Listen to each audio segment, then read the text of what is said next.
Hello everyone, I hope you're well. Welcome to Stitch Vlog 6. Today we're going to start by looking at progress on this piece. And if you want to know why I've switched basically from the pink bag piece to this piece to focus on, well, you're going to need to watch Floss Tube 2. There'll be a link to that at the end of this video. This is a course from Hand and Lock, although it's long since been discontinued.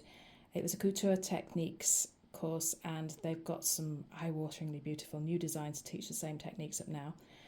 So you will be able to go to them and learn the techniques if you want to.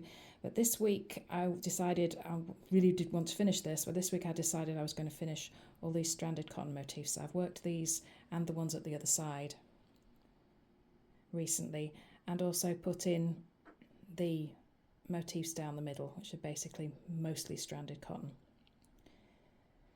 Now some parts of this piece were a little bit disappointing because it came rather roughly drawn with a red friction pen, and me not knowing how they worked at the time, you can just see a little bit of the old line there.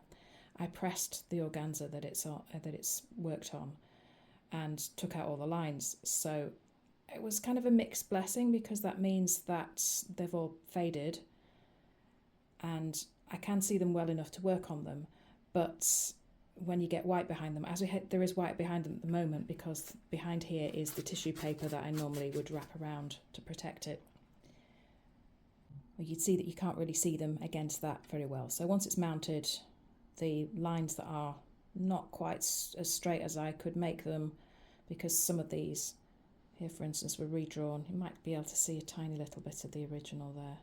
So it's not ideal, and I'm disappointed that it isn't straight and smooth and symmetrical, but well, it is what it is, and I'll just have to work on doing some things of my own at some point.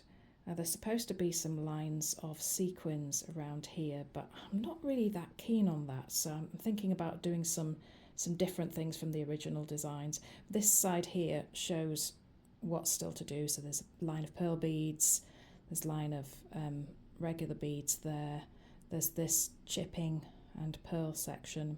These French knot sections here will also be outlined, as will the flowers, but I'm thinking of doing something again a little bit different from the original design. And these buds here should have some smooth pearl at the side. For those of you who aren't familiar with what goldwork threads are, this is smooth pearl. You put the thread through the centre of it and then stitch it down. There's also a rough pearl. You may not be able to see the difference here, but it does reflect the light somewhat differently. And a pearl pearl. If you look at this very closely, you can see that it's like a string of pearls. And you also see that I can't hold it still.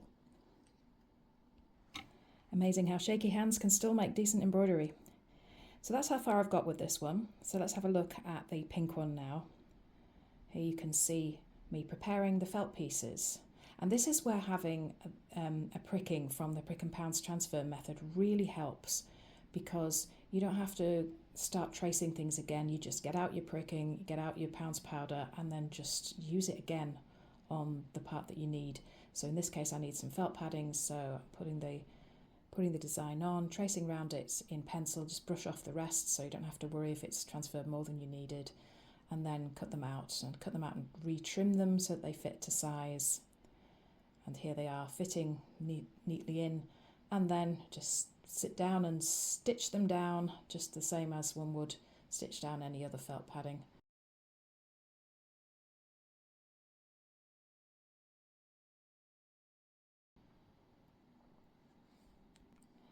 Well, what about the other projects? Well, if you want to see what's been happening on those, again, do have a look at the Floss Tube, which will be linked here. And thank you very much for giving me your time today. All the best. Bye.